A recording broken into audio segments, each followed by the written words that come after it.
I constantly was running the same cycle over and over, and for me, I ended up in handcuffs.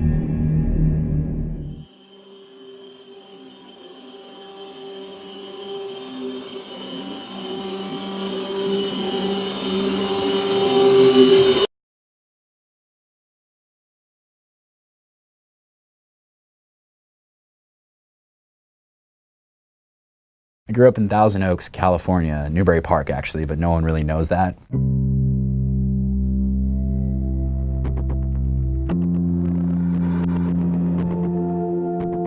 So my childhood was marked by like isolation. I knew something was up. I think something intuitively I knew was up, because I had the beginnings, I believe, of obsessive compulsive disorder, that really, like, and anxiety and all these things that just kind of racked my childhood.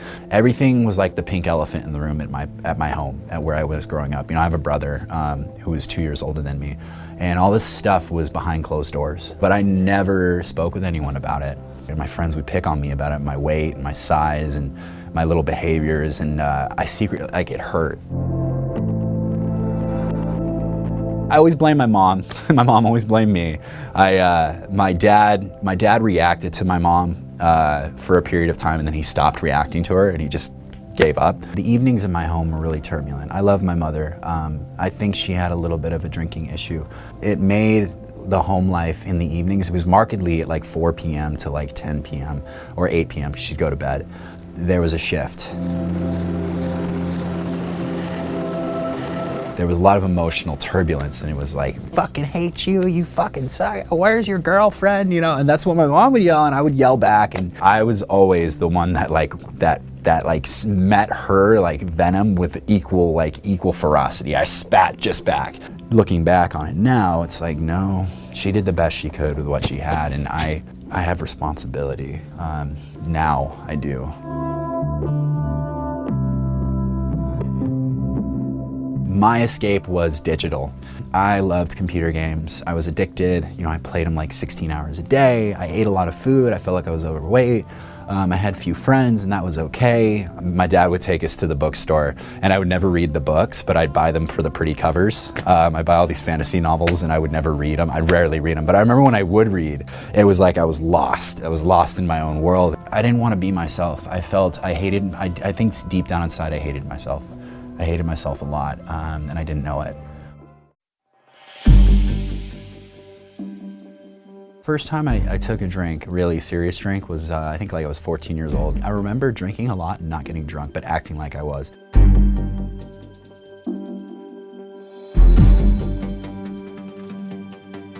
At that point, I don't think I'd crossed over that invisible line of addiction, but I remember smoking weed, and that didn't really do it for me either. It was cool, but I was always hanging out with other people that I felt were like assholes. Like they got high and they turned into a prick, and I just wanted to like listen to Enya and like have an Oreo cookie shake and like just lay on my bed and listen to music, and I never really let myself do that. Long story short, snorted the meth, didn't really do anything, but the second time I did it, that's when I found God. That's that moment where I was like, this is it. This is fucking it. And I was up for like 3 days. I kind of was scared by it, and the drug kind of scared me. At that time, I wanted to be like the embodiment of that darkness in a sense, or that when I got to that point, I realized this isn't all great, years down the road, but I kind of was like, this is cool. No one likes it, or everyone gives it a bad rap. Like, I want to do it. That kick started my addiction like crazy. I found the answer to all my problems. I feel amazing. I had weight issues. Obviously for me, when I did meth, I didn't eat, and got really skinny, and I was like, yeah, this is great.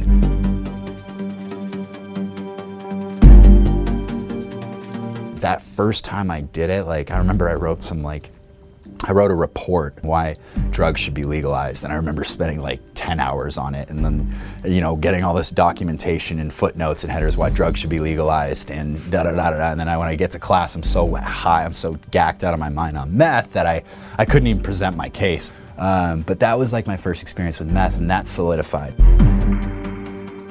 I cleaned up before I joined the service. I cleaned up for a little bit. I remember I literally was 7 days clean, because it started to pick up more and more speed, right, as I was getting closer to joining the military, and then I was able to stop. I never forgot it. during my time, you know, when I was in the military. I was like, I need to do this, and I just didn't do it until I got out. When I got out, I just picked up right where I left off, and I just did not stop using. And it was like a daily thing. I'm not there anymore. Darren's completely gone.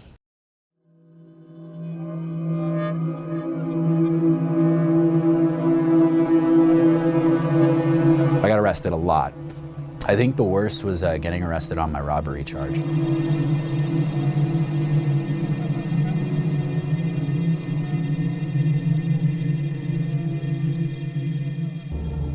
I knocked over a drug dealer and her boyfriend, and they had drugs, and they, you know, called the cops, and I did a robbery. I committed a robbery.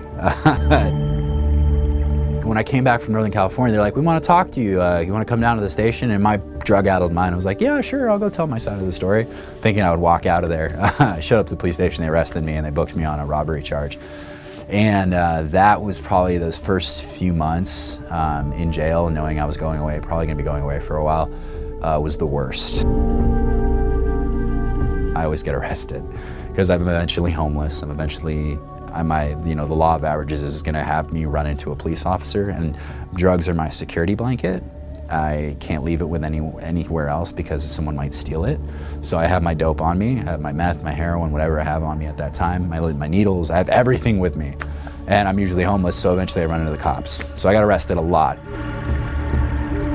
Did it stop me from using again? No, because I eventually relapsed. But that whole time, you know, I gained a little bit more clarity. And I'll be honest, this scared the shit out of me. Since I served in the military, it put a target on my, you know, because I tattooed USMC on the back of my neck, on knucklehead when I was younger, you know, when I got out of the service. And, you know, it's like, oh, you're in the military. Oh, yeah, you need to do this. Because, yeah, I just, you know, my first time in prison, they make you do these things. You know, you got to jump in, you got to beat up people, you need to earn your stripes. And if you don't do it, we're going to jump you or we're going to stab you. Played a lot of D&D, believe it or not, Dungeons and Dragons, the pen and paper thing. You see these huge burly guys, and they're you know, it's, you know, you think of Dungeons and Dragons and it's these kids in a basement, all nerdy and stuff, and you don't realize that it's actually a pretty big thing in the state prison system because it's a beautiful way to escape. And we'd have these huge guys you'd never meet. We would never come together out in society. We're all around a table playing D&D, like tossing dice and pretending to be these characters. And that really helped to pass the time, and I read a lot of books. But that whole experience is directly a result of my meth and my heroin use.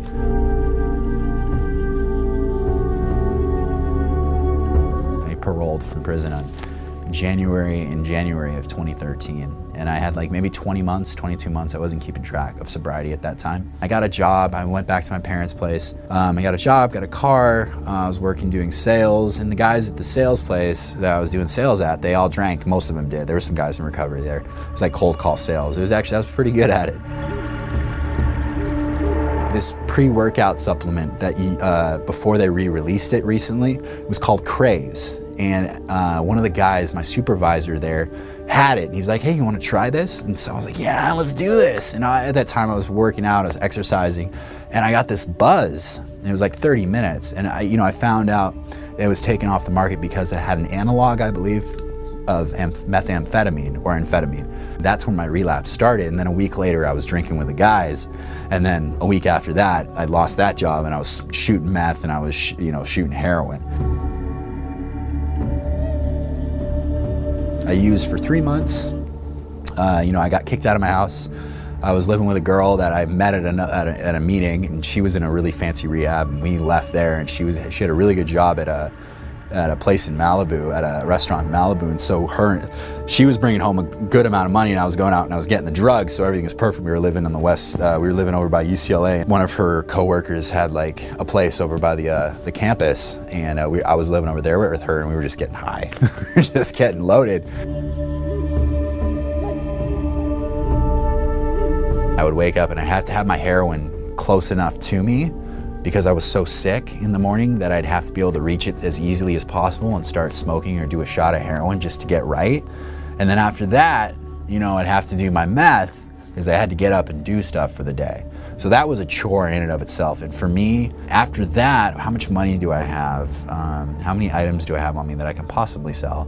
And then I was looking at like, or what other tweaker tasks could I do? It was like looking on my phone, downloading apps and looking at stuff and, you know, downloading and looking at all these neat features on these apps and doing absolutely nothing.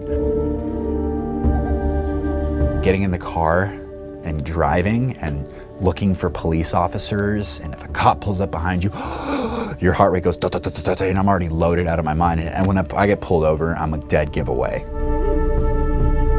And I got arrested on PCH on my way home from Ventura to go pick her up at a restaurant. I was out on heroin, I was also high on meth, and I was driving, and I remember I thought I was going the speed limit, but all these cars behind me were like honking at me, and so I slowed down and I started flicking them off, and I was like, fuck you, motherfucker. The sheriff's department saw me, and they were trailing me, and so when I pull into her parking lot to pick her up, as she's coming out, you know, you hear the boo-boo, and like the 3 sheriff's cars pull up with the tow truck, because I think they thought I was drunk, but there was just a bunch of meth and heroin and like syringes. I spent 5 months in LA County going through this case, and again, my family, they didn't want me to get railroaded this time, so they got a paid attorney. You know, money talks and bullshit walks. He put me in front of a judge, and I was able to get a treatment program. I never really stopped of my own volition. I would reach out to my family in the very early stages of my progression of addiction in my 20s, and I'd go into rehab, and then I'd get out and I'd relapse, and I wouldn't finish the program, I wouldn't really do anything. So it was just the endless cycles of treatment centers, and that probably was for, you know, it was for a good few years.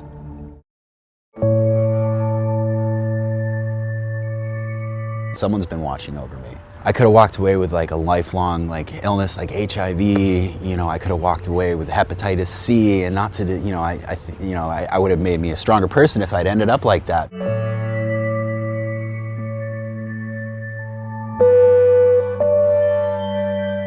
I'm still here, and that getting swept up out of society and put into a cage, you know, put into a cell was a good thing. My sobriety date's July 22nd of 2013. On July 21st, when I got arrested, I remember when I woke up on July 22nd, that's when I made the resolve that I don't care what it takes. I'm gonna do what, anything. If I have to wade through a pool of human feces, I will do it to stay sober. I was honest with my therapist when I was in the program this last time, in the treatment program. And I said, I feel like I got interrupted in my using. I don't know if I'm gonna stop if I get off parole and probation. You know, that time came and it went, and I didn't get high. I got the 6 months inpatient, 6 months outpatient, joint suspended sentence. It was like 4 or 5 years. So if I had basically had police contact when I was released, or I failed to do the program, I go to prison for 4 or 5 years.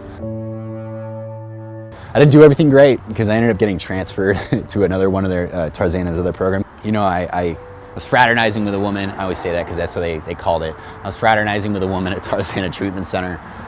They found out about it, and they were like, we're transferring you to Lancaster. And I was like, here I am, screwing things up, and I have the opportunity, you know, I didn't even have to get loaded and I could go back to prison. For me, and this is my own personal belief, rehab isn't supposed to be a comfortable, it is. You know, we can make the, you know, the creature comforts. You can have a nice bed, you can have all this good stuff, but the internal work that I don't want to look at, the stuff that my psyche is trying to hide me, like trying to protect me against, the stuff that I'm trying to get down and dig deep into, my natural reaction is to pull away and to put up my walls. And I think for me, it was to dig deep into all the stuff I didn't want to talk about, and I didn't want to share with anyone, and I thought I was going to take to the grave with me, and all these things that I'd done in my past. I needed to shed some light on that stuff and share it with someone. This time it was okay, I'm going to do what it takes, because I am not going to keep getting the same results that I get. Don't get me wrong, I'm a drug addict, you know, I have a drug addiction. If I could shoot meth and heroin on a Friday, right after I got off work, shoot it through the weekend, end on a Sunday, if I could do that, I would do it. Because, you know, there's a reason I use drugs, because they were great. I can't do that. I do heroin, I do meth, I do anything the wheels are gonna fall off. I'm gonna lose my job. Doesn't matter if I'm working in treatment or not. The job's gonna fall away. It's all gonna go. My family's gonna, I'm gonna completely destroy myself. I'll drive, usually to the beach. It's kind of important, especially when I'm not going to work.